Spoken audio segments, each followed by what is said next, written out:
Oh my gosh, it's been a little while since I've done a episode of the Flying Mouse Chronicles. And here we have Aggie and we have Zollie.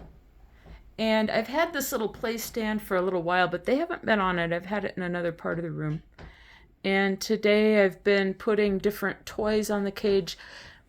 They're pretty fearless of toys in the cage and on the play stand.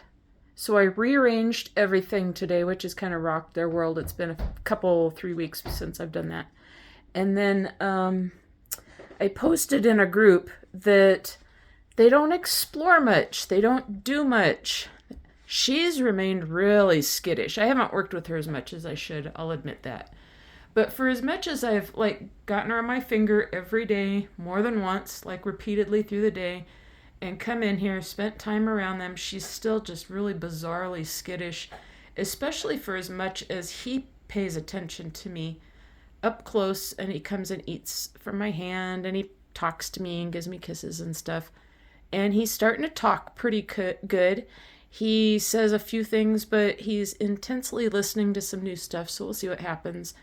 But I'm going to start taking him out of the room and in a new environment. And someone on the list said birds don't really know how to play with stuff.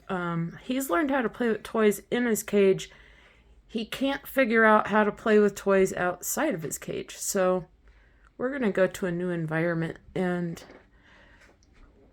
learn how to desensitize the birdie so he can enjoy different areas of the house fearlessly.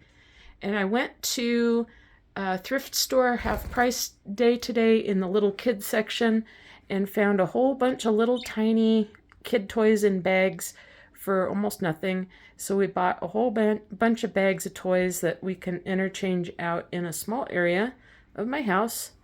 And we're going to desensitize him to new objects while he's eating and keep talking and see what happens. It's a learning process. He seems to love the stimulation, but he's still really weird about hands.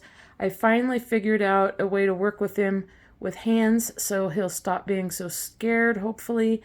And he's really coming along. He's still, if you notice, he still has a solid black eye, which means he's still immature, pink nose. And he'll turn a year mid-January or early January. Mid-January, I think. So he's getting bolder. He's not quite as crazy skittish as he was early on, but he still has fears, and he won't let me take him outside of this room. So this little girl, I've just been forcing to stick around me and sit on my finger and let me talk to her, and she just chooses to remain very standoffish and skittish no matter what I do. It's almost impossible to get her to eat spray millet from my hand. So we're just going to start making her deal a little bit more. And I think that's all it is she just chooses to be this way. She's not scared of me. She'll step up. And she puts on a little bit of a show. So I think part of it's just habit. So we're going to try breaking some habits. So she's a good little bird, though. I really love her. What are you doing, Zol? He's a character. They'll be getting a third little brother here pretty soon. He hasn't hatched out yet to my knowledge. I put a deposit on an English budgie, and they'll have a yellow brother eventually. So stay tuned for that. See? Fearless. Loves to play with toys inside of his cage. Freakish any other area.